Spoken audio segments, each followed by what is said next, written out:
20 seconds and counting. T-minus 15 seconds. Guidance is internal. 12, 11, 10, 9. Ignition sequence start. 5, 4, 3, 2, 1.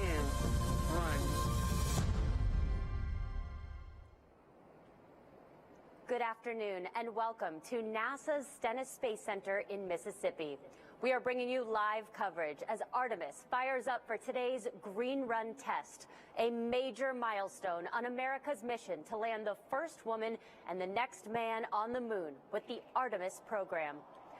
Good evening, I'm Lee D'Angelo, and just a little over a mile behind me is the historic B-Test complex where NASA tested rocket stages for the mighty Saturn V rocket and the space shuttle. Today, in just about 30 minutes, we will test the core stage of our new Space Launch System rocket, also known as the SLS. What you see behind me mounted into the B-2 test stand is the most powerful core stage in the world. This SLS rocket is set to make its first flight from NASA's Kennedy Space Center later this year on the Artemis 1 mission, which will send an uncrewed Orion spacecraft beyond the moon and back to Earth. We're going to learn a lot more about Artemis, SLS, the core stage, and today's test, which we call the Green Run Hot Fire. We'll also be talking with NASA Administrator Jim Bridenstine, hearing from some of those who have made this all happen and getting a unique perspective from someone who knows how it feels to ride a rocket into space, astronaut Tracy Caldwell-Dyson. We also want to hear from you, and for that we have Apollonia Acker standing by to help you connect on social media. Apollonia? Hi, I'm Apollonia Acker. I'm a social media coordinator with the communications teams here at Stennis Space Center.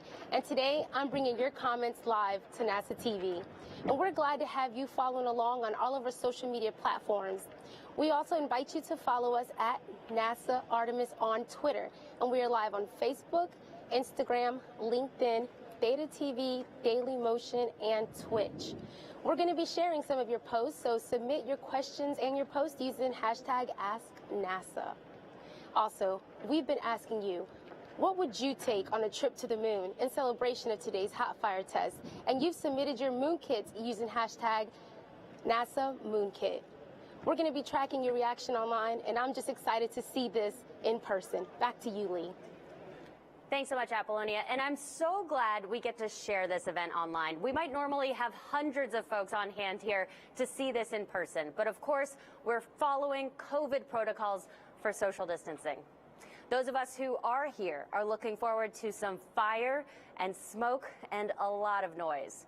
I've got Alex Cagnola here with me. He's a core stage engineer who can tell us about the test. Alex, thank you so much for joining us. Absolutely. Thank you for having me. I want to start with the basics. What is the core stage? How does it fit into SLS? Well, the core stage is really the powerhouse of our entire space launch system.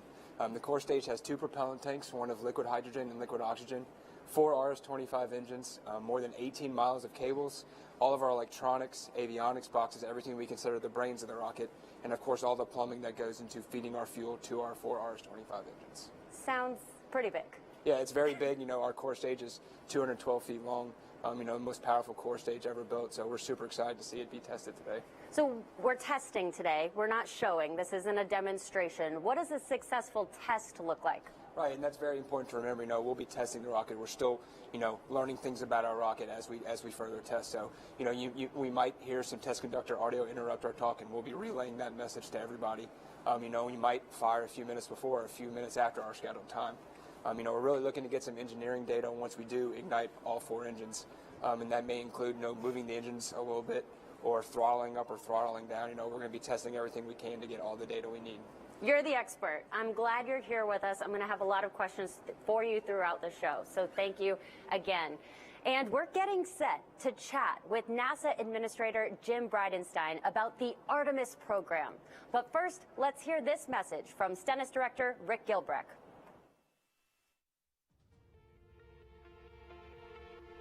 Hello, I'm Rick Gilbrecht, Director of Stennis Space Center, and I wanted to welcome you to today's Green Run. I'm here at the base of the B-2 test stand where you can see the Space Launch System core stage installed in the stand. That very stage will roar to life today, producing over 2 million pounds of thrust for what we hope to be a 500-second full-duration hot fire. The SLS was designed at Marshall Space Flight Center, was assembled just down the road at the Michoud Assembly Facility by Boeing, is powered by 4 Rocketdyne RS-25 engines, and today we will do our part to verify it for flight. I'm always humbled and feel blessed to lead such a talented Stennis workforce, and also to be associated with all the talented folks in the SLS program. I'm proud of them, and you should be too. The men and women of NASA, Boeing, and Aerojet Rocketdyne have worked to make this green run a reality. They've overcome many, many challenges, especially this year with COVID, with a busy hurricane season, and a lot of technical issues that they've all overcome and persevered to make today possible. Personally, for me, this will be the highlight of my 29-year NASA career. I became hooked on NASA at the ripe old age of 7 when Neil Armstrong stepped on the moon for the first time in 1969. Well, guess what? We're going to make history again today, and I'm glad you're here to share it with me. Welcome to the Artemis generation. We're Go for Green Run. We've shown you a little bit about what we're doing today, but now let's talk about why. Joining us for that is NASA Administrator Jim Bridenstine. Jim, welcome to Mississippi. Well, thank you, Lee. It's great to be here. I want to start with the overall picture. Talk to me about the Artemis program. Well, we're going to the moon. This time we're doing it unlike we've ever done before. We're going with commercial partners. We're going with international partners.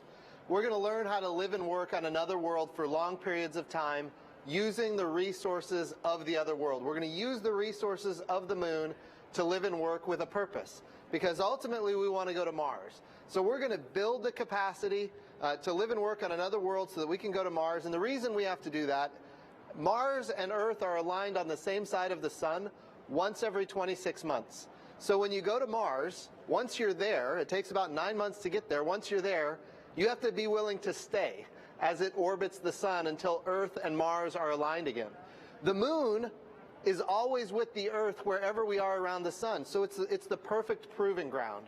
And of course, there's tons of science we can get from the moon. We can get a lot of information of the early solar system because of the subatomic charged particles that have been coming from the sun for billions of years and impacting the moon that we can't get from here on Earth because we have a magnetosphere that protects the Earth and an active geology and an active atmosphere and a hydrosphere.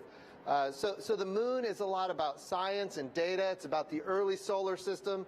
It's also about astrophysics, looking deeper into space than ever before, because the moon gives us an opportunity to really have this very quiet area from an electromagnetic spectrum perspective, very quiet area on the far side of the moon where we can look way out into deep space and in fact look back into time, if you can imagine that. So we're going to the moon sustainably. We're going for science, discovery, exploration, but we're also going as a proving ground so that we can go to Mars. It sounds like you're excited about this all the time, not Yes. just today, but let's bring it back to Earth, actually a little bit closer, just a mile away. Talk to me about SLS and how unique this is. So the SLS rocket is the most powerful rocket ever built in the history of humanity. The core stage has 4 RS-25 engines. These are very similar to the Space Shuttle main engines. And of course, we're going to light this rocket today for a period of 8 minutes, which is the amount of time we're going to need to light it for a launch. So what we're doing today is we are replicating as much as possible a launch. And we have to remember that what we're testing today, this is a test vehicle. It's also the flight hardware. This is the same rocket that by the end of this year will be launching the Orion crew capsule around the moon. Now, by the end of this year, that Orion crew capsule will be uncrewed when it goes around the moon. But by 2023, we're going to send American astronauts around the moon, and by 2024, we're going to be landing on the moon. Well, thank you so much, Administrator Bridenstine. I'm sure you want to get somewhere a little warmer where you'll be able to watch the test. Great to be with you. It's great to be with you, too. Thank you so much. It was just a few weeks ago that we announced the astronauts for the Artemis program. Let's take a look and meet those astronauts right now.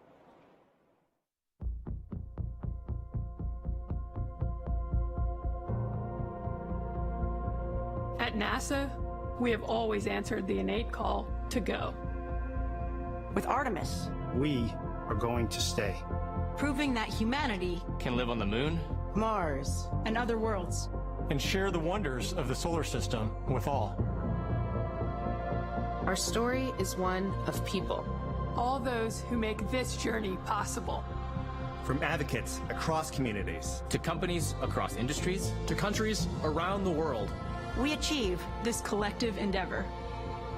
Our efforts create impact for all. Technologies that revolutionize industries. And jobs that bring prosperity to people. The discoveries from space benefit the way we live on Earth today. And those from the moon will create a better future for generations to come. But to do that, we must go.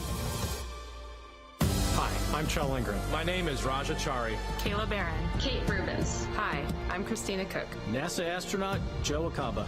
Jessica Amir. Woody Hoberg. Ann McClain. Stephanie Wilson. My name is Johnny Kim. Nicole Mann. Victor Glover. Jessica Watkins. Hi, I'm Matthew Dominic. Jasmine Mogbelli. Frank Rubio. Scott Tingle.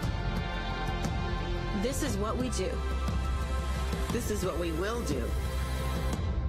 Let's go.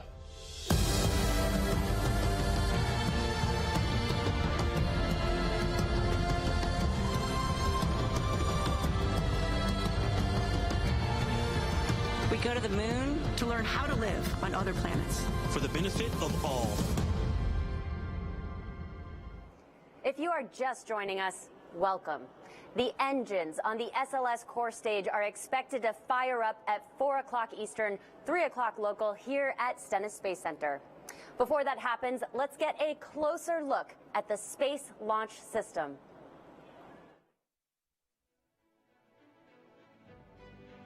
NASA's Space Launch System is Artemis's super heavy lift rocket and provides the foundation for human exploration and scientific missions to the moon, Mars, and beyond.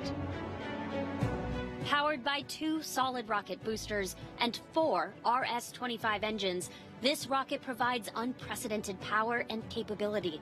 Designed to reach 23 times the speed of sound and an altitude of more than 100 miles in just over 8 minutes, offering more energy, volume capacity, and payload mass than any rocket built today.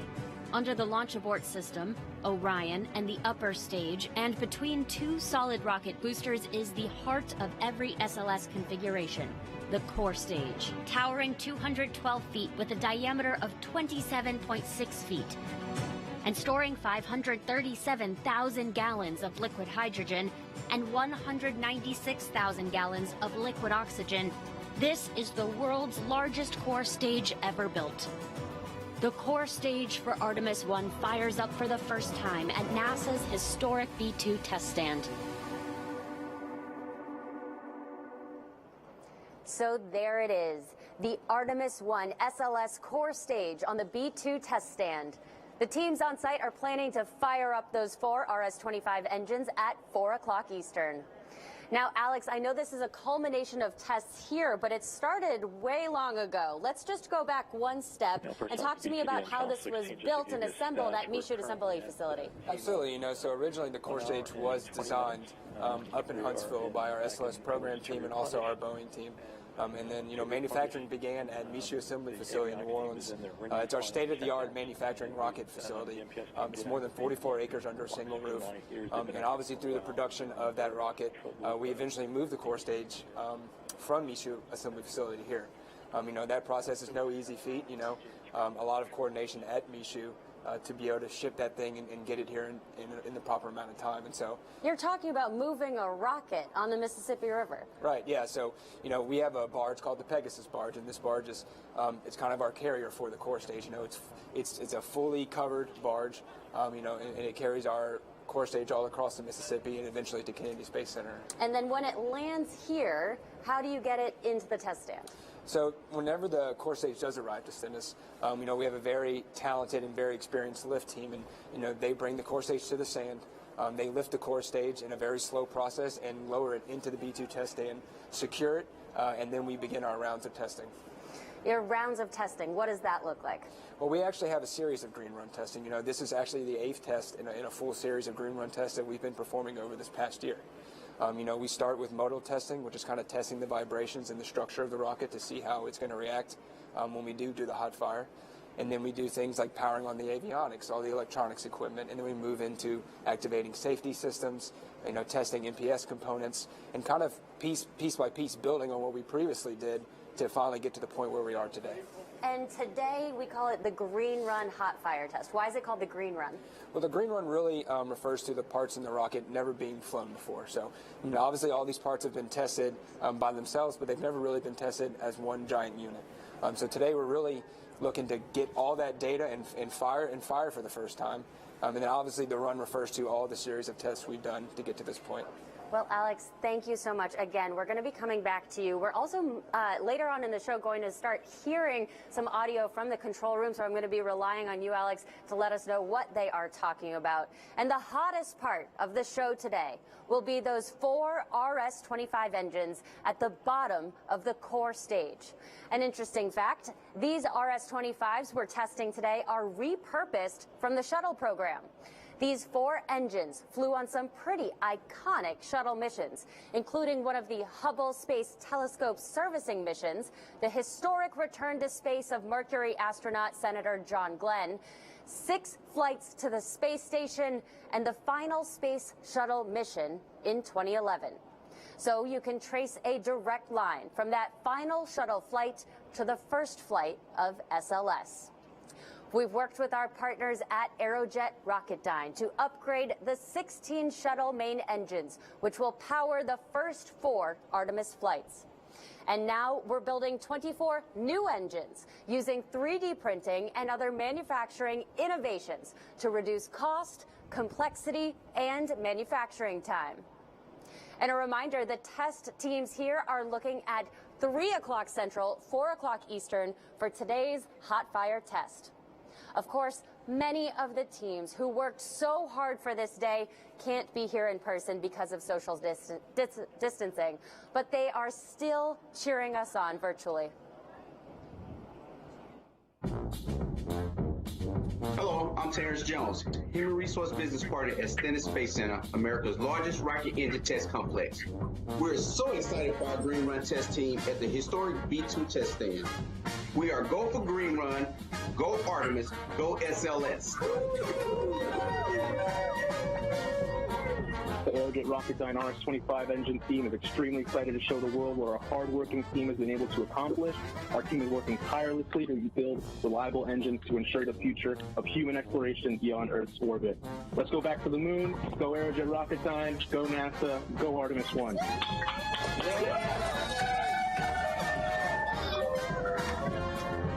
We are Boeing, and we are so proud to be part of Team Artemis. All right, guys, let's light it up.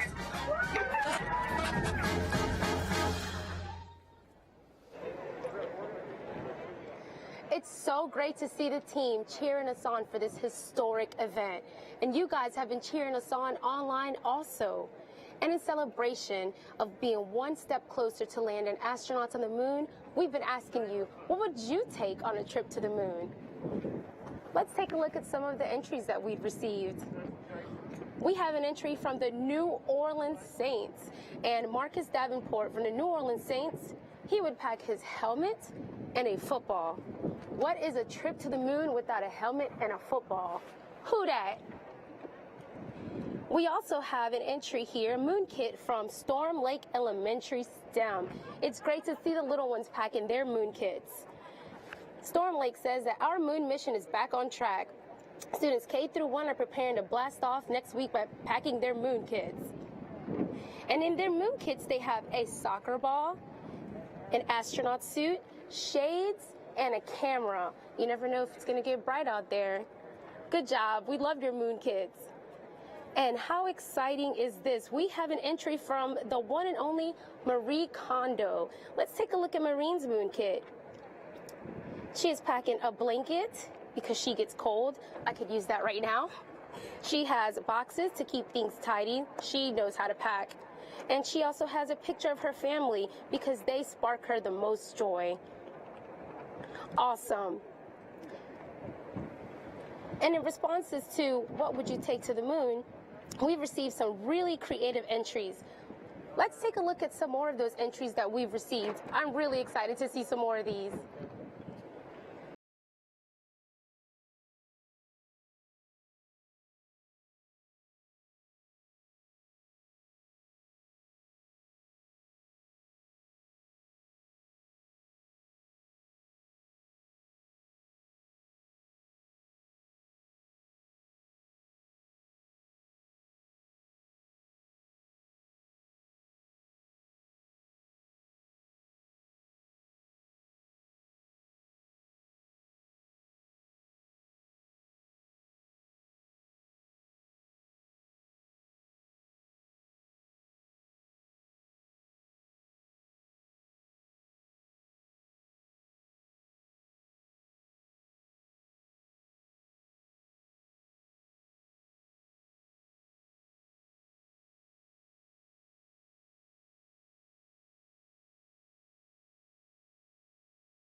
Wow, it is absolutely incredible to see all of the moon kits that you guys have submitted.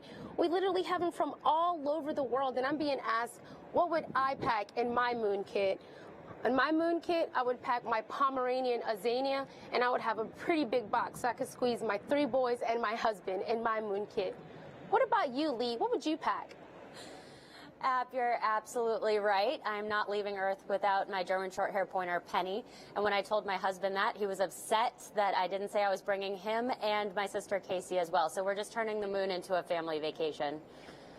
We've been telling you a lot about the hardware we're testing today, but none of this is possible without the thousands of people at NASA, Boeing, Aerojet Rocketdyne, and the companies around the country working hard through the coronavirus pandemic and multiple hurricanes to get to this day.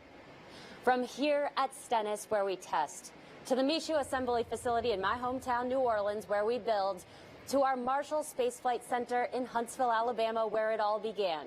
There is so much going on behind the scenes.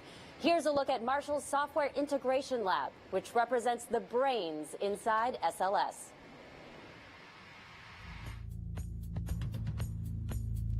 I am the lead of the team that is building and testing the core stage. All the boxes you see here and the miles of cables that you see, this is what the inside of the core stage looks like. So you can see it's very complex. And what we do here is we run a lot of simulations to ensure that we have validated the systems and integrated them together. So we actually have special software that's a version of the flight software, but it's really specific for our green run test. And so that testing has also been integrated into this laboratory and with all these avionics boxes to ensure we have a successful hot fire. Best part of the job is working with all the people and the teamwork. It's been extremely fun to watch how everybody has pulled together with the same goal in mind. We have more than 1,000 companies across the United States that support us. Some of them are small mom and pop shops all the way up to the big contractors. And each one of the individuals that have been working with us have a significant contribution, and they should be extremely proud, not only when we do our Green Run Hot Fire, but when we have our first Artemis mission launch. If you're just joining us today, we are live at NASA's Stennis Space Center in Mississippi for the Green Run Hot Fire test of the core stage of our Space Launch System rocket. At about 4 o'clock Eastern, over there at our historic B-2 test stand, we are going to fire 4 RS-25 engines for up to 8 minutes to prove this rocket is ready to launch later this year on the first Artemis mission to the moon. Again, so many people have worked to get us to this day, and even if they're not here in person, they are ready for this big milestone.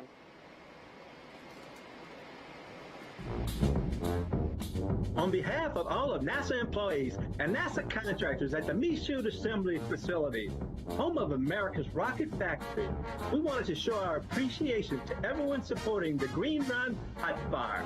We are with you, and together we are making history.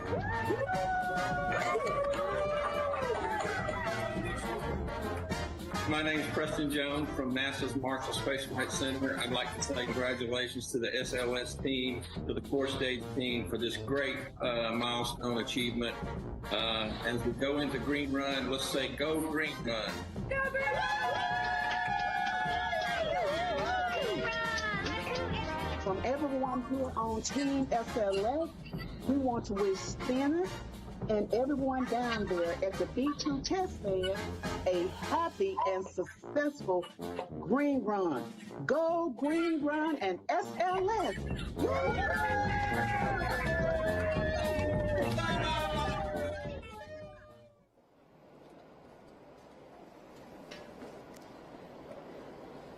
We have an update for you. Again, this is a live show. We are hearing what you're hearing, and we are learning as we are moving through this day of test. Alex, do you have any update for us on why we might be possibly going faster or slower, or what this is like right now? Yeah, so our test conductor just alerted us that they're working through a few issues on the stand. You know, like we said, this is a test, so we will see some delays or some possibly, some issues that we'll have to work through. It's all part of testing. So as we get more information in, we'll tell everyone and we'll work through it. And we did talk about this. This is a test. This is not a demonstration. Why is it so important to test today? Right. I mean, the whole point, right, is it's not a demonstration flight. You know, we're out here to test a rocket, learn as much as we can, and that'll really not only help us for the first Artemis mission, but for all of our future Artemis missions as well. And so what are we actually learning? We've got a lot of different components, a lot of different pieces of the rocket that we're looking at. What do these tests really look like?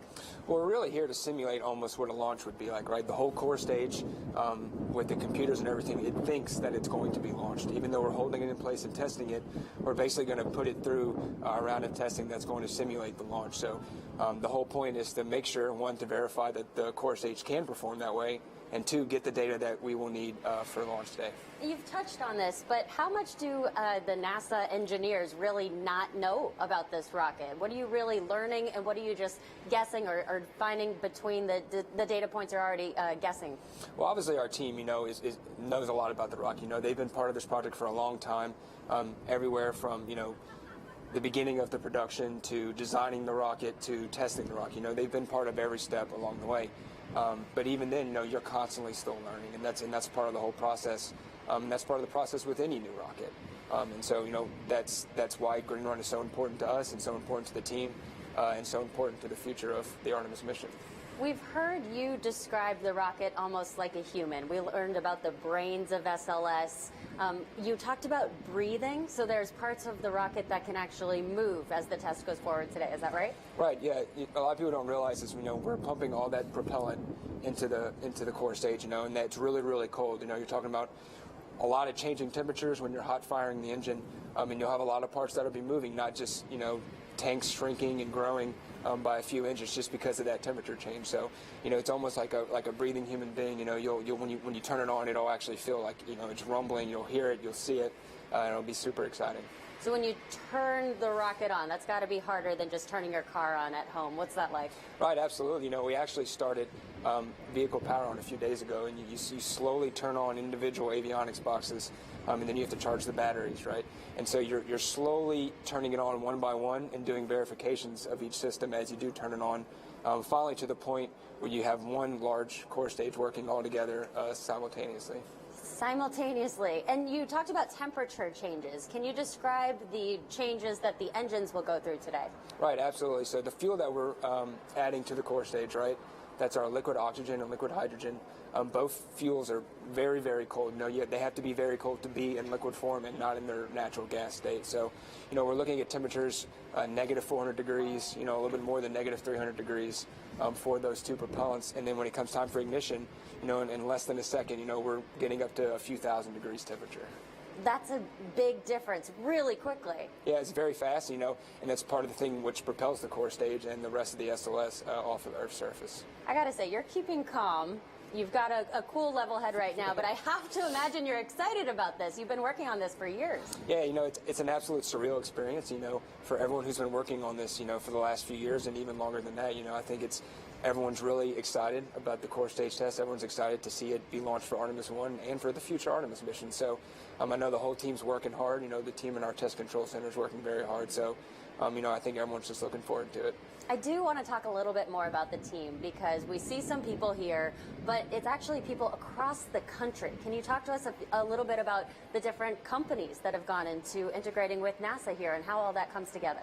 Yeah, absolutely. You know, we have thousands of parts on the rocket, you know, and there's tons of companies and subcontractors, you know, small companies, big companies.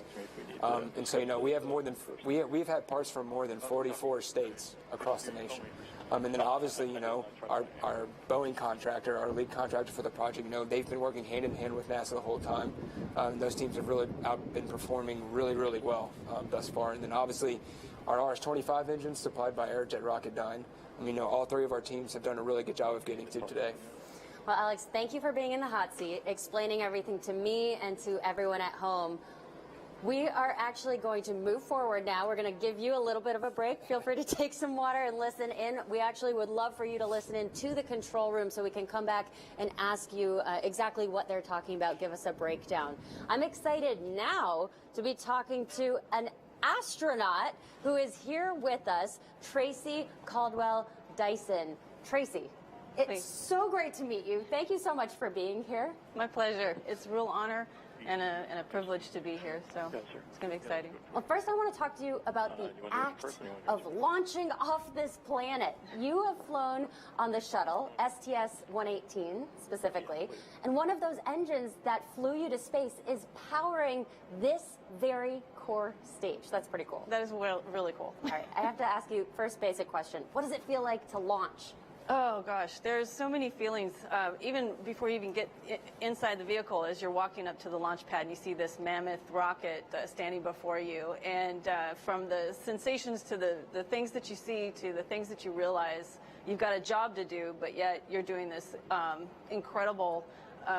You're having this incredible experience. From the light off of the engines to the lift off, the swaying of the rocket, the rumble, all of the vibrations, the controlled explosion happening underneath you, to the constant acceleration that you're feeling as you're propelled into orbit, to the engines are throttling. All you know is that you're just going fast, and then you're in there with your buddies. You've been training all this time. You get to the solid rocket boosters. As soon as they expend their energy and they separate from the vehicle, and you're just riding on those main engines, the RS-25s. I remember being so impressed with how smooth and powerful that ride was. It was like riding on rails. And then, of course, the moment you get into orbit, it's some of the most strange tranquility that you've ever experienced in your life. I want to ask you to do something here. If you'll indulge me for a second, let's just take a look back, because we are about a mile away from SLS. Wow. As you take a look at that, what's going through your mind? You know, I have to give it up for the folks that are in the control room right now, because I can remember how I felt standing at the foot of the rocket before I launched on it. But all of those folks, like Alex was mentioning, that have played a role in this, plus the ones that are around the test stand, that is their baby. And when those engines light, there's a lot of hands and eyes and hearts and soul that are in every ounce of thrust that are coming out of those engines. And so I think when I look at that, I just think about all of the people who make up the body of that rocket and the thrust that's coming out of it. And I'm really excited for them. Excited for all of us. Yeah. And it's exciting for all of us here. And what's the difference with the excitement in the astronaut community? Oh, goodness. Well, I tell you what, there's a whole lot of other blue flight suit folks that wish that they were here today.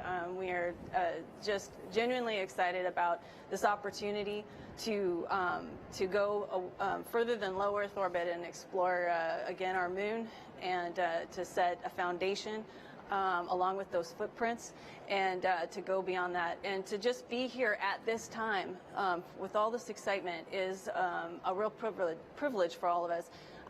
But as a corps of astronauts, we're just really excited about where we're headed. So. All right, you said moon. So as we progress towards the moon, talk to us about the significance of the human element in space. Why is it so important to put humans back on the moon? Oh, goodness. I think there's so many ways to answer this, but I think we have it inside each one of us to discover, to explore, to let out our creativity. And I think the reason it's important for humans, I mean, technically it's important because we know how to make decisions right then and there, especially with time delays and not having a camera view every single place you need to look. It's, I think, vital to have humans involved. But the spirit of exploration is within our hearts, and there's no other way to live it out but to send our humans to these destinations. And there's a lot of people watching today, and a lot of kids watching today, young girls watching today. Do you have anything you want to say to them specifically? Oh, goodness. Well, with what time we have left, I would say that the most important thing to do is to know what you enjoy doing, and start now taking note of those things, because what we really want is the best in you, and what brings the best in you out for everyone to see is doing the things that you enjoy. And so I would encourage everyone to go and explore all the things that you are doing right now, and ask yourself if you didn't have to get a grade in this, would you still be doing it? And so I just think that it's within their reach to fulfill their dreams, as long as what they're doing is what they enjoy. Stay curious. Stay curious, absolutely. Well, Tracy, I'm lucky to be with you. We're both lucky to be here right now, but there are a lot of people at home who've got questions for you, too. Would you mind if I asked you some questions off of Twitter? Please do. All right. We're going to jump to a few questions we've gotten in. The first one is from Amber. Amber on Twitter asks, what is the main mission, or what do you hope to learn with these next series of landings? On the moon, I think what we are trying to learn is just make sure we know how to get back there, and then to set up our mission so that we can come back. And our whole goal is to lay a foundation on the moon and make it sustainable so that we can continue to come back. And so I think the most important thing is to test our systems and to make sure that we can duplicate it. So make sure we don't get lost and that we know what we're doing when we get there. Okay. That is highly important. That's a great answer. All right, another user on Twitter asks, what would be your final meal before leaving for the moon? Oh, goodness. What would be my final meal? You know what? I would, this is going to be boring, but I would want a salad. What? Why? Because I want fresh food before I go, because the rest of it's going to be all dehydrated, I'm pretty sure. Do you get queasy on the launch, too? No, I didn't, and I think part of that's because you are so highly trained and you've got a job to do and you're highly focused. And with all the G's pressing against you, it kind of keeps your stomach still. It's keeping it down. Keep it Okay, all in there. one last question for you. What is the coolest thing you've experienced being an astronaut? Oh, I got to say that it is being in shorts and a T-shirt, living on board the space station, looking out the window and gazing at this beautiful planet. That probably is the most exciting, coolest thing I've ever done as an astronaut. Well, Tracy, thank you so much for being here. I hope My you get to enjoy the show. And thank you to everyone watching and submitting questions online. What we're going to do right now is we are just going to watch with you. We're going to take a step back. We are going to watch the test stand, and we're going to listen in. And we are going to ask Alex to please pay extra special attention, because we're going to come back and ask you what's going on in the control room. So again, we are going to take a step back and all just watch the test stand for just a few minutes.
And a reminder, we are in a dynamic situation. The teams are in a hold right now.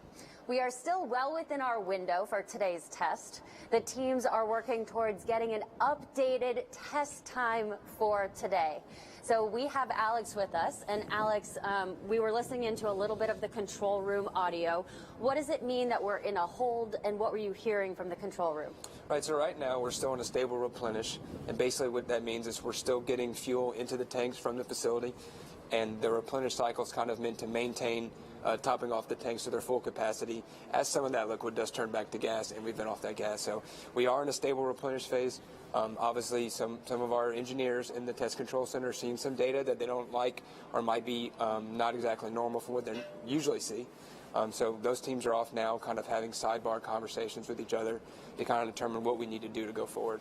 So I want to go back, because all this might be obvious to you, but we're trying to figure out where we are in this whole process. We thought, we might just come here and see the engines light up, but that's not what happens. So what happened up until this point, and what are we waiting on now? Right, so like we said, we powered on the vehicle, right, over the last few days. We've repaired all the systems, we've tested all the systems, and then this morning we started tanking, by filling both our liquid hydrogen and our liquid oxygen tanks with propellant. And so that's really been the long process today. I mean, obviously we have to chill down our main propulsion system, so all of our mechanical parts have to be chilled down to a certain temperature before we do hot fire as well. So, right now they're obviously working through some issues in that process. And as we learn more, as they learn more, we'll learn more. And so whenever we do hear audio, we'll be able to give a better update. So why don't you tell us a little bit about that process? We're talking about chilling down the engines themselves. Right, and yeah, all the engines and all the components inside the engine section, which holds the engines, have to be chilled down to a certain temperature before you start the actual hot fire, the ignition of the engines. And that's just because they're meant to operate under those cold cryogenic temperatures. And then obviously when you're hot firing the engines, you start to heat up those parts, right? So you want to cool them down to a certain point, and then obviously you'll heat them back up whenever you're firing the engines. So say this hold is lifted, what will happen next? So when we do, or when they talk about the hold and they lift it to continue operations, from that point, we're at the point where we'll start to move into our T-minus 10-minute countdown. And that countdown kind of moves into our final sequence of activities to finalize right before we get to the actual hot fire. So there's a whole set of activities we get every few minutes, and that'll kind of determine what time we will fire, and then that we are actually going to fire. Will we be able to see anything during that T-minus 10 countdown, or really not see anything until the last second? Yeah, you'll probably see a few things, and a few of those things you might be able to see right now. The water suppression system is operating. It's not operating at 100% right now because we're obviously not hot firing the engines. But when we do, you'll be pumping 100,000 gallons of water every 20 seconds. You'll be able to see, obviously, some of the engines gimbal, which are moving in a few degrees in different directions. And that'll be part of the run-up until we actually do activate each engine. And you've told me this before off stage, but I thought this was fascinating. So we haven't had a test like this since the Apollo era. And there was something that happened then with a giant plume that actually made it start raining on everyone out here. Can you tell us that story? Yeah, absolutely. A lot of people don't realize is, we have our two propellants, our liquid hydrogen and our liquid oxygen. And when you react with those two chemicals, you're really just creating H2O. So when you see the big plume coming out, it's just water vapor, right? And, since when we tested Apollo, back during the Saturn V program, that the amount of water vapor coming out during that test is quite breathtaking, and also it's so much that it can create clouds and sometimes rain clouds, so sometimes you can get rained on from that. All right, so we can expect possible rain, even though it's a beautiful, cold but sunny day today. What else can we expect to see? Right, so you'll hear the test conductor audio when we get into our T-minus 10-minute countdown. So after that, you'll hear, every few minutes him come on the phone and say, hey, we're getting to this step. And then you'll hear the engines rev up for the hot fire. Well, Alex, thank you so much. We are going to remain live. I might be coming back to you in a minute, in 10 minutes, but we are really excited to have you here explaining everything to us. And a reminder to everyone at home, this is a live test. We are still listening in for the control room teams as they review the data of the test up to this point. They are having a conversation right now about the appropriate steps to move forward. So, Alex, we've had a little bit of a talk about those discussions. Again, we're going to be coming back and forth to you. And again, a note to our viewers, we're going to be hearing calls from the test conductor at regular intervals over the next 10 minutes or possibly more. When we hear those call-outs, what we're going to do is we're going to pause and listen in. I might turn to Alex and have you explain them to us again. For right now, what we're going to do is pause and listen for some of those so we can try to catch up with the rest of you and everyone in the control room, find out what's going on, and just take a step back and look at the beautiful SLS on the test stand now.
All personnel to kind of keep it down in the control room, please.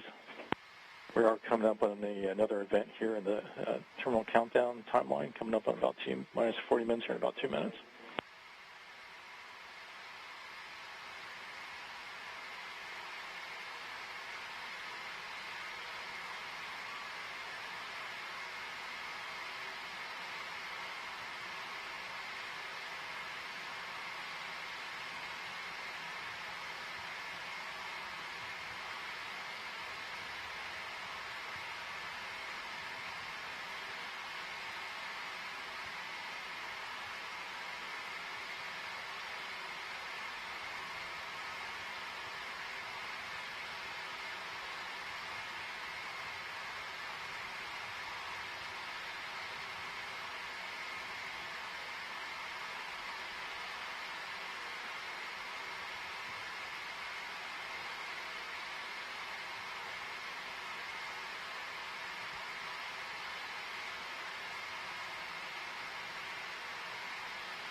Right, all personnel, we're going to be picking up on page 3.27. We're at the T-minus 40-minute time mark event.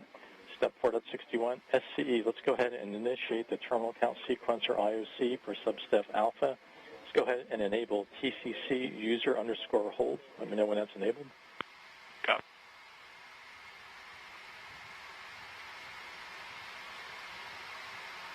User hold enabled in green. Copy, and then please enable STCTR 48, please, the stage controller terminal countdown engine anomaly, if not already enabled.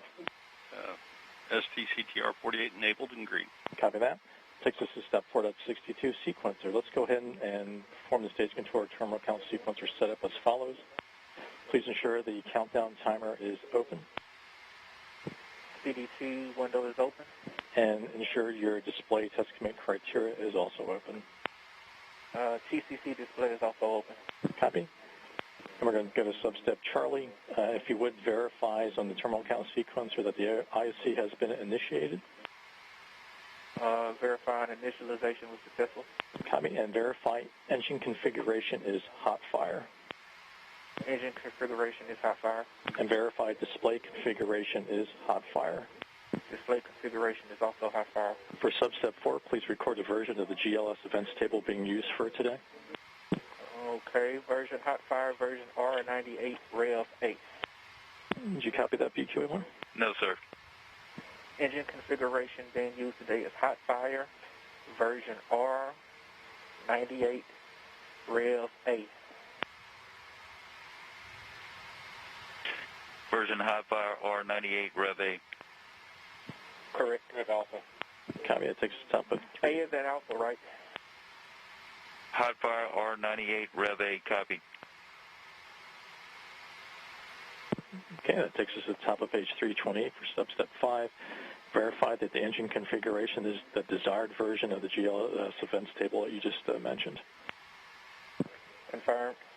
And verify the display configuration is also the desired version of the GLS events table. Also confirmed. Okay, under your TCS engine status, verify activate sequencer is selected and displayed.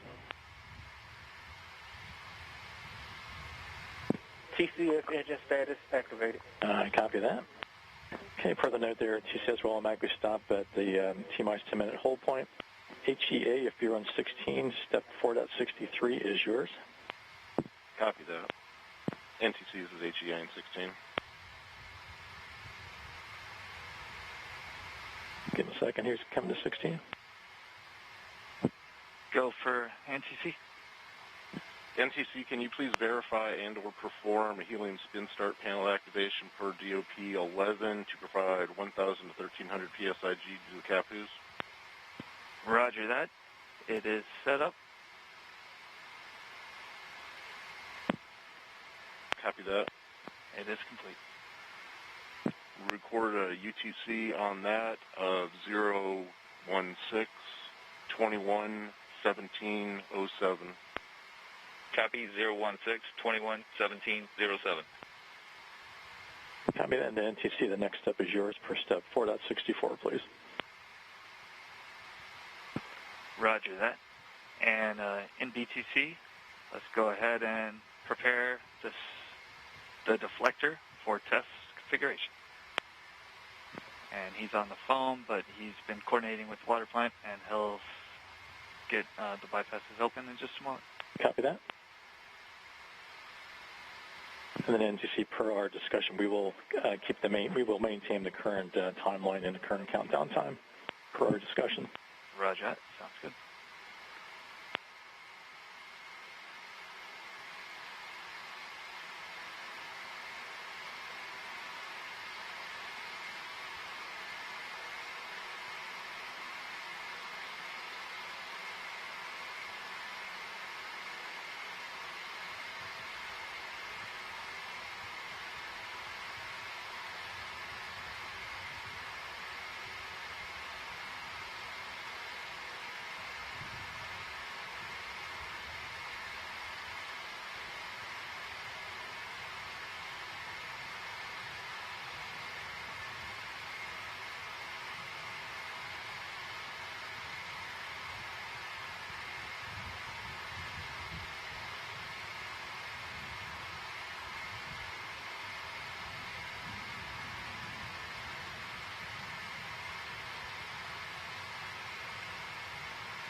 You are watching NASA's Green Run Hot Fire test here at Stennis Space Center. The teams are in a hold, but we are still well within our window for today's test still, and I am lucky to have Alex here with me. We've heard a lot of conversations from the control room over the past few minutes. I heard hot fire a lot. I heard water a few times. You're the expert. What were you hearing? So the test conductor instructed everyone to go back into our terminal countdown sequence. And so at this point, we are about 30 minutes away from the hot fire according to the terminal countdown sequence. Some of the other things they're kind of talking about, they're turning on the water deflectors, right, for the engine test. So there's certain configurations that we need to put each thing on the stand or thing on the ground in a certain configuration for that hot fire. So they're supplying certain amount of pressure to different components inside the engine section, and like we said, turning on those water deflectors, retracting some of the stands around those engines, really to prepare the stand and the core stage for hot fire. We heard at least two people talking, is that right? What were those people, what are those positions back there? Right, so the test conductor is basically relaying information to individuals working a console, and each of those console workers are either going through test criteria, right? So we have test commit criteria for each part of the test. They're looking at different things that are happening with the stand. They may be controlling the water going onto the stand. So he is in direct communication with each person that is working each individual component on the stand. So you'll hear him giving out a lot of commands of things that need to go according to our countdown sequence. And where are they? They're even closer than we are, right? And they're in a safe place, I hope. Right, absolutely. They're in a test control center closer to the stand. And that stand is wired, has wires running all the way to the test control center. And in the test control center, they can see everything going on. They can see all the cameras, and they're each sitting at console, and they'll be able to make decisions real time. So, they're sitting in a building. It's fully blast proof, right? It has giant blast doors closed in there. So, the team's working really hard. There's a lot of people in there looking at a lot of stuff. So, they're obviously working through it and working towards hot fire. And those two people we heard, are they sitting close to each other? Are they hearing each other kind of like we're hearing them now? So the test conductor audio, he's in one part inside the test control room. So, he's talking in a regular voice, kind of like we are. And then he could be communicating with someone on the far end of the room, or he could be communicating with someone sitting right next to him, but that's all over the audio, kind of like we're hearing. So is this considered normal when you think about testing a rocket? Yeah, absolutely. That there's a ton of people who play a part in the actual test of a rocket or in the launch of a rocket, right? So you have to have a proper way of communicating, proper one-way or two-way channels, so that the correct people can be heard at the correct time. So everything that's happening is obviously planned as far as, communication and working through issues. And then now that we're in our close to 30-minute terminal countdown, we'll be hearing a lot more things over the radio. And we heard about this window. So there's a certain amount of time that they have to be able to light these engines. It's not like a launch window where we're trying to reach the moon, so we have to pay attention to that. But what does this window mean? So, there's certain operating guidelines that we have for certain things in the engine. There's certain times that we can have avionics boxes powered on, and there's certain times that we're allowed to have the batteries running on internal power, things like that. Obviously, while the core stage is integrated to the stand, we have a little more leeway because the stand is supplying a lot of that power, supplying a lot of the materials we need to continue testing. It's going to be more of a process for them to determine what the next step forward is for testing, and I'm sure it's something we'll hear over the test conductor audio.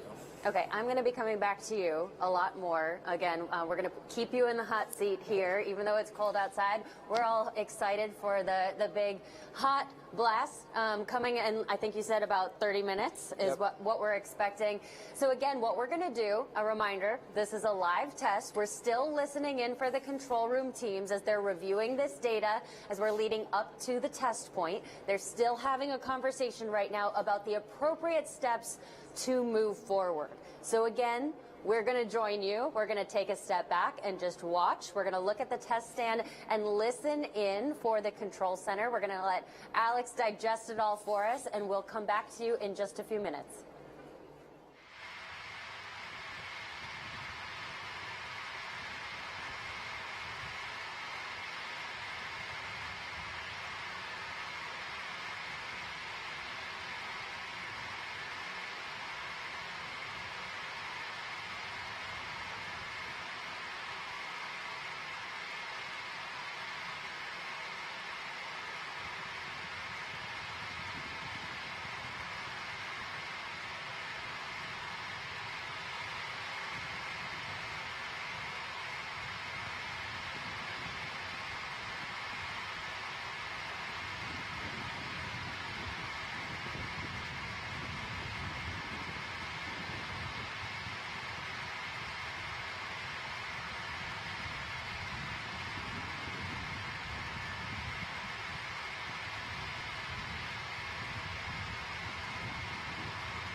And you are watching NASA's Green Run Hot Fire Test here at Stennis Space Center.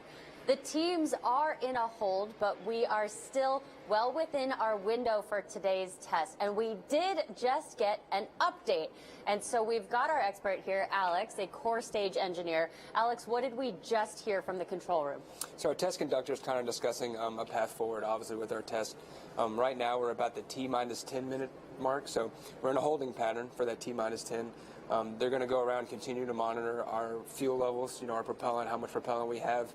Not only in the core stage itself, but also we have on reserve. And then over the next 10 to 15 minutes, they'll kind of have a discussion about, our propellant reserves, the path forward, and whether we're going to go into that T-minus 10-minute countdown sequence.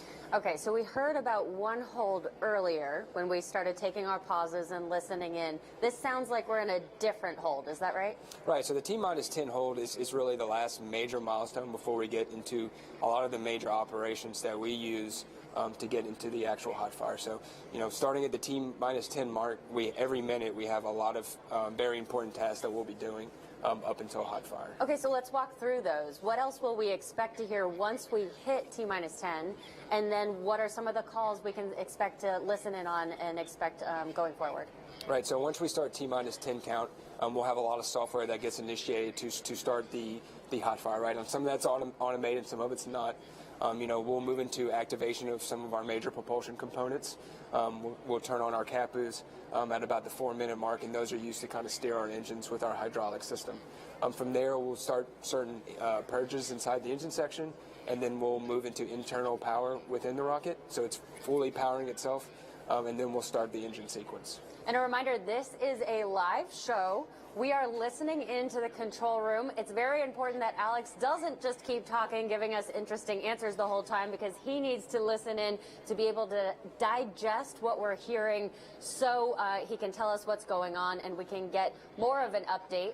So we're going to do that now. We're going to take another pause. We're going to sit back with you just like you are at home, and we're going to watch the test stand.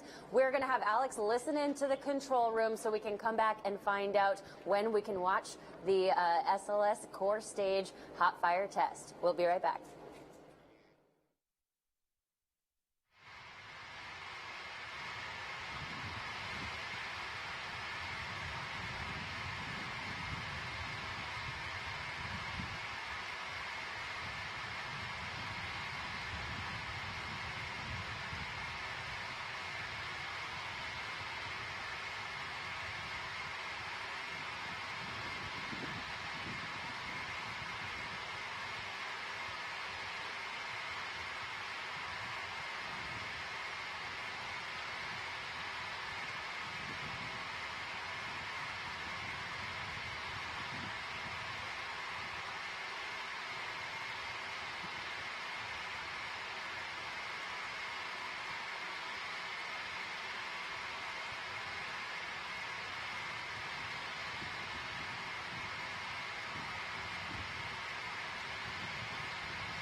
And if you've been with us since the top of the show, you've heard me say this a few times, but we are so happy you're still here with us. You are watching NASA's Green Run Hot Fire Test here at Stennis Space Center in Mississippi. The teams are still in a hold, and we are still within today's window for the test. We do have an update, so I'm excited again to have Alex Cagnola here with us. Alex, what's happening right now? So right now our teams are still kind of doing some preps before we move into our T-minus 10-minute count. There's a lot of just individual preps you have to do on the stand, individual components, certain configurations we have to put everything in before we actually do perform that hot fire. They're going around, they're polling all of our program management and our chief engineers to see, are we good to go on, or we need to move on. We're also monitoring other things. We're monitoring how much propellant we have in the tanks, how much propellant we have on reserve on the barges to use for the hot fire. And then just as we work through those issues, we'll hear more information as we get closer. So you said monitoring how much propellant we have on the tanks. Why is that important at this step? Right, so this whole time before we go into hot fire, we're in a phase called replenish phase. And I know we kind of talked about that, but that fuel is very, very cold, and in the outside right now, it's not as cold, right? And so, constantly that fuel is being converted into gas and then vented out of the tanks, and then so the entire time we're in a phase called replenish, where we're constantly pumping a little bit of fuel back into the tanks to make sure it's at max capacity. And we've said at the beginning of this show that this hot fire test can last up to 8 minutes. What I understand is we can learn a lot in just the first few minutes. Is that right? Right. A lot of the engineering data we're looking to get really comes in the first 250 seconds. So, whenever we do initiate hot fire, we're going to be gimbling our engines a little bit, right? So we'll be moving the engines in a certain pattern that'll kind of mirror what we might expect during launch. We'll be throttling down the engines for a while, and then we might throttle them back up. There's a lot of things that we're going to try out, and most of those things will be in the first 250 seconds. Obviously, we want to go for the full 8 minutes that we will see during launch, but I think that we'll get a lot of really useful data in those first few minutes. So you said gimbling the engines, moving them a little bit. It's not like a NASCAR turn or anything like that. We'll be seeing the engines, right? Just small movements? Yeah, it's very, very small movements, and you might not even notice. It's only a few degrees in each way, and you might see a couple of them move at the same time, or you might not. But that few degrees can really change your trajectory of your rocket when you do launch it. So it's important to be able to test that here at Stennis while we're hot firing, and not just when the engines are just sitting there, right? It's a lot different when you have all that thrust coming out the bottom of the rocket than it is just testing it without it. So I'd love for you to take a second with me and just take a look back. We can see a little bit of white steam, smoke coming out. Can you describe that for us? Right, so what you're kind of seeing right now is the max deflectors, the water deflectors on the flame ramp, right? So we kind of talked about how much water they're pumping, 110,000 gallons every 20 minutes or so. So it's a lot, it's a lot of water coming out, and roughly 32,000 holes on that flame ramp that are all pumping water. So, obviously you're going to see a lot of mist before the hot fire, and they'll actually even increase the amount of water coming up when we do get closer as well. And those are called flame buckets, am I right? Yeah, that's right. It's a flame bucket. You might even see some flame coming out of there whenever we do light up all four engines. So it'll be very exciting. Obviously all the safety systems are in place to take care of that when we do hot fire. Okay, and again, we are still in a hold. In some way, this is a planned hold. We've got different versions of holds throughout the test. And as we get more information, we're going to come back. We still have Alex here with us. I'm not going to let him leave. You're going to stay mic'd into your chair right here because we want your expertise on what's going on. And as soon as we have more information from the control room, we're going to come right back to you. For now, we are going to take a step back and look at the test stand just like you are at home, and we'll be back in a few minutes.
We've got our most exciting update in a few minutes. We are now inside terminal count. And again, I'm not the expert here. We've got Alex Cagnola with us, who's going to explain what that means and how did we get to this point. Right, so the test conductor just came on the audio and alerted us that we're about 9 minutes away, actually. So we'll be getting some pretty regular updates here. We'll be hearing some activation of some different components on the rocket before the hot fire. And obviously there's a lot of steps that we'll be hearing going into the actual hot fire with things like we talked about, CAPU activation, move to internal power. If there's any kind of audio that might slow down the terminal count, they'll kind of come on the air and tell us that too. But right now we are in that final sequence that lasts, 8.5 to 8 minutes. So we're going to sit back and kind of listen for the updates from the test conductor. And this wasn't one person's decision. This is a full group that has to make the decision that we are ready to keep going. Right, every big decision. Hold on 1 second. What I do want to remind everyone now is that you're actually able to hear the control room audio just like we are. So what we're going to try to do is when the test conductor starts talking, I'm going to rudely cut Alex off in the middle of what he's talking about and try to make sure that we can all listen in, give him enough time to understand that call. So we just missed one. Again, this is a live show, but I want to get back to how we got to this decision. And again, it's not just one person. Right. That goes back to, we have a great team working all the engineering issues, and then obviously, they kind of come up with a story about what's going on, and they present that in the best way possible to our program management and to, those who are the big decision makers. And so every time we have a big milestone like this, we have to poll the whole board. Everyone brings up their concerns, or if they think, going forward, what they think, and then do a go, no-go poll. And it sounds like everyone was a go. So we're moving forward to terminal count. Okay, and again, you can hear some of that test conductor audio. I'm sure you couldn't hear that one because you were talking, giving us a great explanation. But now I do want to know, so within these 10 minutes, we're now about 7 minutes, I understand. What are we expecting to hear from the test conductor? Right, you'll hear a test conductor say a few things like initiate purge start, and that purge will be a nitrogen gas purge inside the engine section. That's part of just the normal sequence of purging the whole area around the engines before you initiate hot fire. You'll hear move to internal power. That's a big one. We'll take all the boxes and all the batteries, everything on board. The core stage will be powering itself, almost like you would have during launch. And then you'll move into ALS start, which is our pre-ignition engine start, and that'll be right before, 30 seconds before T0, where we'll power up the engines. Okay, so we're about 6 minutes on my mark. We just heard about 6 minutes. Was that right? That is 6 minutes away, so they're going to start really having a lot more calls on the audio. We're going to hear, we might even hear some things being turned on inside the core stage. So, obviously we'll start talking less as we hear more audio comes through. Okay, sure. What will those things sound like? So you'll hear TCC, more and more calls. They'll be talking to more in the control room with individuals. They'll be talking to people. Go, sir. Looks like somebody opened a terminal TCS window. Yeah, nobody else should have the TCS GUI. If you have it open, please close it at this time. So right, they're just working through some small things between all the monitors. They're opening and closing certain things that need to be closed inside the Rocky. From the stand. They're going to completely secure the stand with everything that needs to be done before the hot fire. And really, it's just the final preps before we do initiate engine start. Okay, again, you are all hearing what we're hearing. We're pausing whenever the test conductor is speaking or other people in the control center are speaking because we're trying to learn what's happening to the rocket. On my mark. It sounds like about 5 minutes away on their mark. Again, remind us who's the one in our ear. What's that role? So that's our green run test conductor, and he's kind of been the one in control of all the green run test cases, not just this one leading up to this point. So he has a great working relationship with all those that are on the test team. And so, obviously, right now we're in T-minus 5 minutes. So there'll be a lot of activation going up until we do hot fire. So, like we said, CAPU spin up, move to internal power, purge sequence, and then we'll move into engine activation. It's all going to come pretty clear. I'm going to pause you for a second. TCC violation. We're holding at T-minus 4 minutes 46. I copy that. BTD, PEA, it's the Delta P sensors. Okay. Copy that. We'll wait till we get to the hold at T-minus 440. We're in the hold time. We're in the go. And if you want to go ahead and use that pre-plan. DLH, let's go to manual mode and try to dial in lead Delta P, please. if this is the right time. Can you break down what we just heard? So they're moving into some final sequencing. Obviously, you can see on the flame bucket, they've now initiated max water flow into that flame bucket, so you'll be seeing a lot more mist coming from that flame bucket. We do have 2 minutes 35 seconds for the hold, so it looks like you need to come down. So we are 2 minutes 35 seconds before the 1 minute and 40 hold, from what I understand. So obviously that 1 minute 40 hold will be the last little bit. The hold timer. Before we do start up the engine, so it's very exciting. You're getting excited. Yeah, I can hear absolutely. everyone around us getting excited. This is great. And what we're going to make sure we do is we have to make sure we're all being safe here. Reset that whenever you get ready. We are at 1 minute and 30 seconds in the hold timer. Okay, if you're in the band, go ahead and reset MPS 17, please. So we're going to go ahead and take a step back. We're going to put our ear protection on. So we'll be moving into internal power. And again, putting our ear protection on, listening in from here on out, and observing this major milestone on America's return to the moon with Artemis. Enable the sequencer. Sequencer activated. Resume and count on my mark. 3, 2, 1, mark. And we're counting down. The sequencer is counting.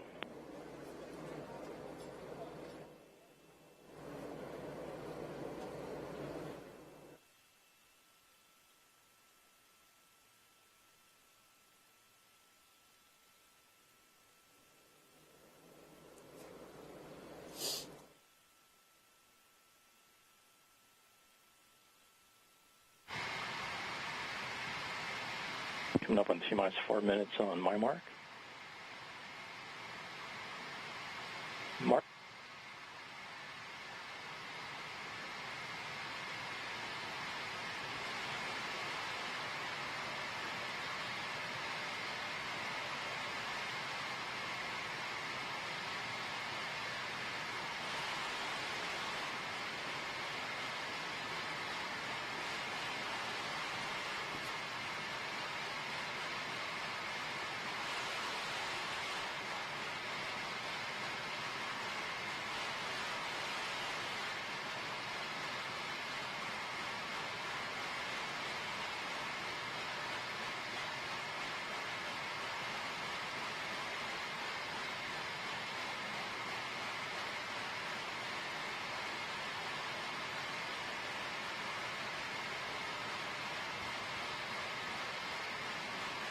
And T-minus 3 minutes on my mark. Mark.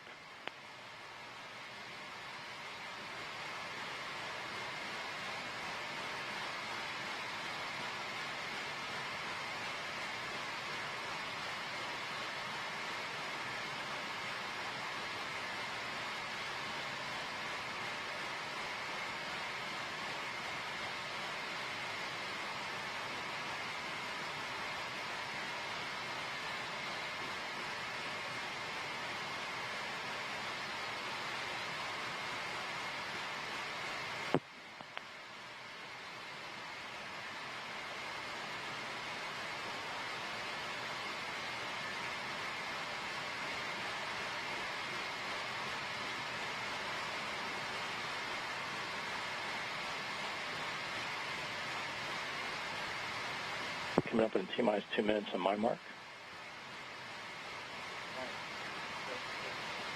Mark.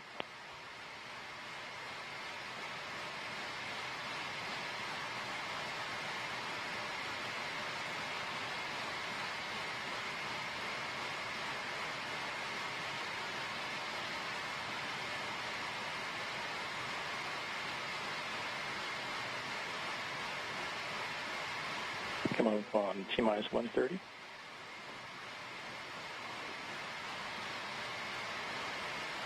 Mark.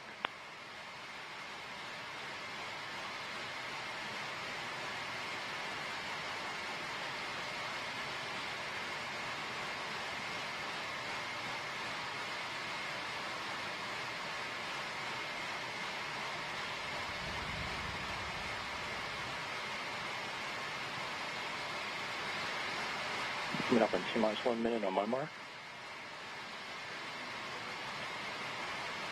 Mark.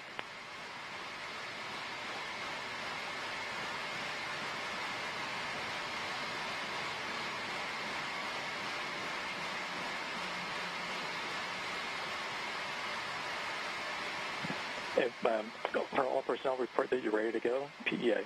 Go. AEA. HEA. Go. REA. Go. NTC. We're go.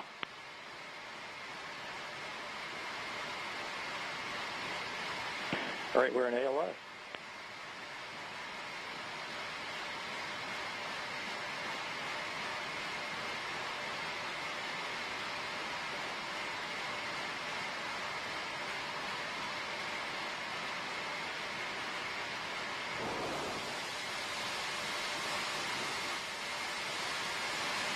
Okay, we're going to engine start. And we're in the plus count. Engine start. We're in the plus count. Call for south, please continue to monitor your system. And grass is in control.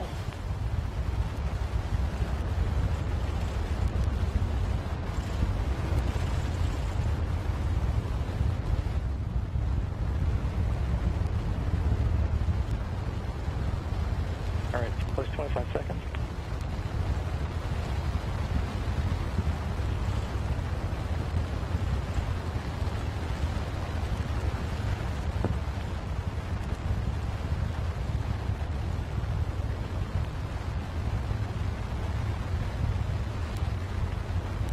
DDRA, we did get an MCF on engine 4.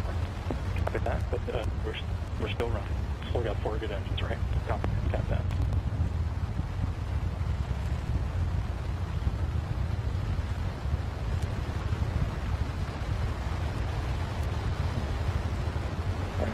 It passes through 60 plus 60 seconds. Get into our first gimbal profile. BTD is FT. Gotcha. New CCC violation on rest. And we got a shutdown. Okay, all personnel. Shutdown looks like let's all go to page 656. Page 656, please.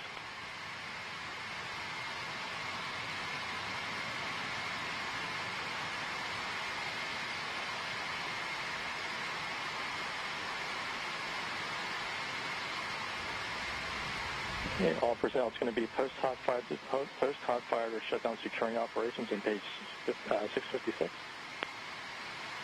BTD, I need you to verify with the engine guy. Yeah, sorry about that. Shutdown standby.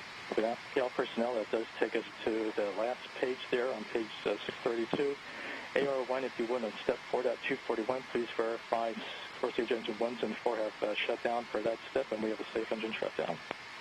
We are in post-shutdown standby, engines 1 through 4.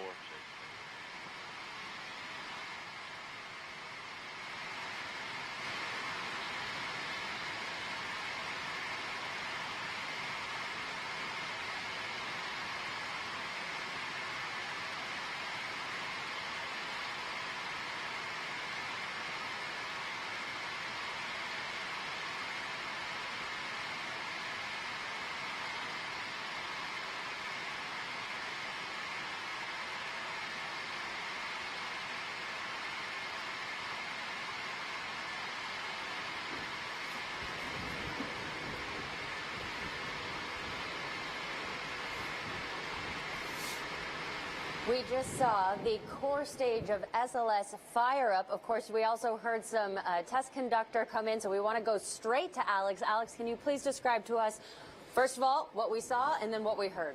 Yeah, absolutely. Obviously, we had a very successful initiation of the engines.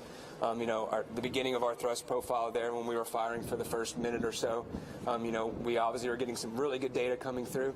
But like we said earlier, this is a test. We have test commit criteria and we have certain boundaries that we have to keep all the operations under. So, we really are trying to make sure that everything's operating properly and safely. So, the test team was kind of seeing some data that they might not like. And so obviously, our engines were shut down ahead of the 8-minute scheduled time frame. But we do have a lot of good data to go look at.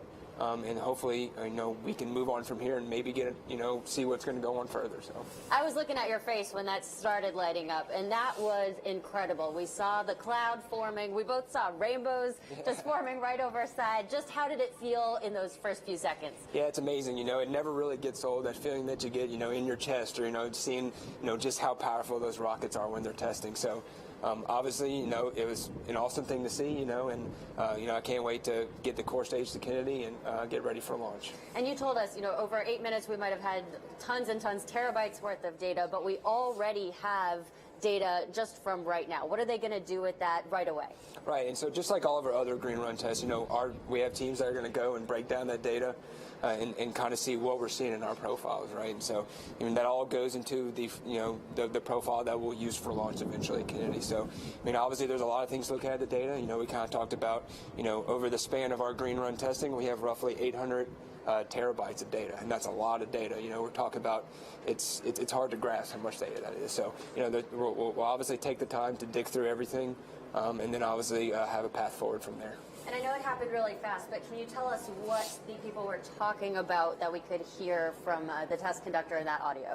Right, so after we did engine initiation, they're kind of going through and monitoring everything, right? So obviously once we are actually firing the engines, we have to look at, all of our engine readings when it comes to temperatures, how they're reacting, how they're moving, and all that stuff. We were just getting into our gimbal profiling test, which is moving the engines around right before we terminated the hot fire. So we're obviously going to have a lot of good data to look at. Great. Thank you, Alex. I'm so glad you're here. And so as the engineers gather data from today, we look ahead to the next steps. This core stage will be lifted out of the B2 test stand and refurbished to patch up that orange foam insulation. Then the team will load it onto our Pegasus barge about as long as a football field to make a 6-day journey from the Gulf of Mexico to our Kennedy Space Center on Florida's Atlantic coast. There, it will be stacked in the iconic vehicle assembly building with other elements of the SLS rocket, including the twin solid rocket boosters, which our teams have already begun stacking on the mobile launcher. The core stage will join the boosters and then be stacked with the upper stage. And then the Orion spacecraft with the launch abort system on top. All of this work putting us on track to roll out to Launch Pad 39B for a liftoff later this year on Artemis 1. We are going to pause again and just talk about what we just experienced.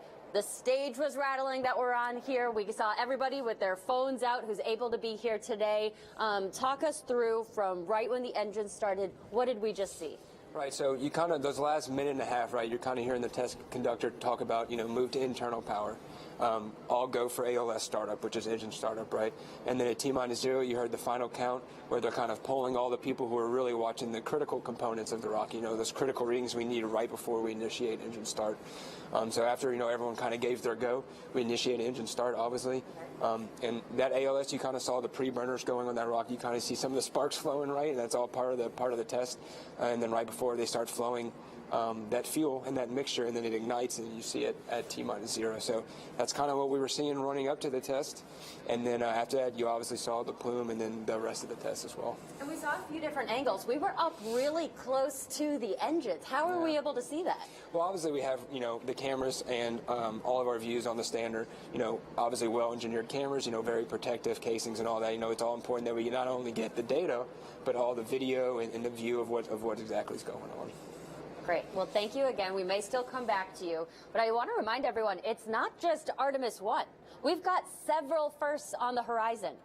This year, the first of our commercial lunar payload services, or CLPS missions, begin with 2 companies delivering instruments to the lunar surface. The golf cart-sized Viper rover will search for water at the moon's south pole. A small CubeSat called Capstone will head to the moon, scouting the orbit to be used on later human missions. And Artemis 1 launches on an uncrewed flight to test both SLS and Orion on a journey beyond the moon and back to Earth. Later on, we'll be launching the Power and Propulsion Element, or PPE, and the Habitation and Logistics Outpost, or HALO, to lunar orbit to become the first pieces of our Lunar Gateway, which will provide the jumping-off point for lunar missions. Artemis 2 will be a 10-day crewed test flight where astronauts will set a new record for farthest distance traveled from Earth. And finally, Artemis 3 in 2024. The hardware for those next 2 Artemis missions is coming together right now at Michoud. The Boeing team is already demonstrating faster manufacturing times by implementing all the experiences and lessons from the building the first core stage. In Utah, Northrop Grumman is already building the booster segments for the next several missions as well. We've also got the Orion spacecraft for Artemis 2 down at Kennedy undergoing assembly. And the spacecraft for Artemis 3 is also being manufactured right now at Michoud in our hometown of New Orleans. So that wraps it up for us here today after a major milestone on America's return of astronauts to the lunar surface, a successful test of the core stage of the Space Launch System rocket. Up next, we'll be replaying the test, and we will have a post-test briefing in about 2 hours on NASA television. We invite you to follow all of our progress online at nasa.gov/Artemis program, or join the conversation online with @NASA Artemis and @NASA_SLS. Thank you so much, Alex, for being with here and being our expert tonight. Thank you to the administrator, Jim Bridenstine, and astronaut Tracy Caldwell-Dyson.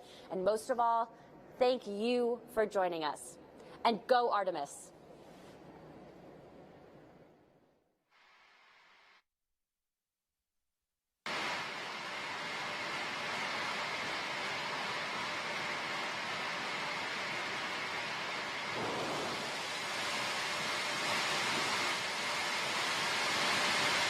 Engine start. And we're in the cross count. Engine start. We're in the cross count. All for south, please continue to monitor your system.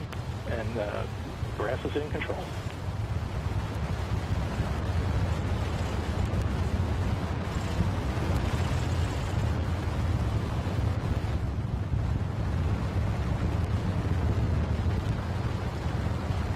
All right, first 25 seconds.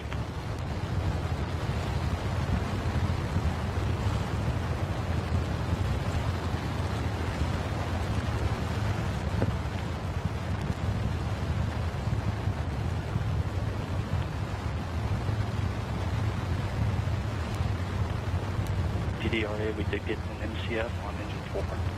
Copy that, but we're still running. Still got 4 good engines, right? Copy that.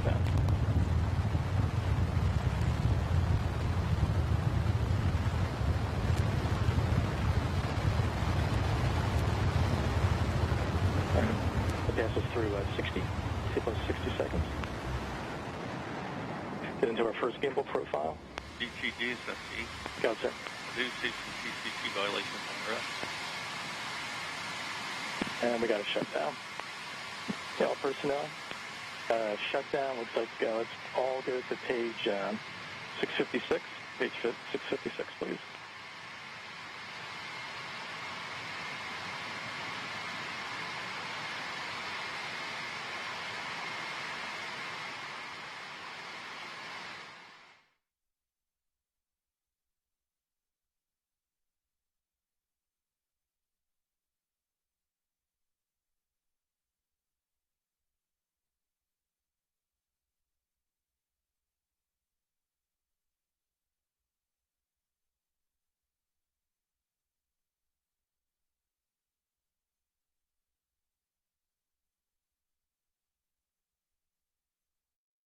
Aerojet Rocketdyne, working with NASA to send astronauts to the moon and onto Mars. We are making huge upgrades to the Space Shuttle main engines that flew on every one of the 135 Space Shuttle missions.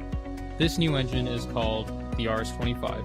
NASA has 16 RS-25 engines remaining from the shuttle program that have been modernized with new controllers and other components for the SLS. These new engines will be used for the first 4 flights. Now the team is building an additional 24 engines with even more improvements that will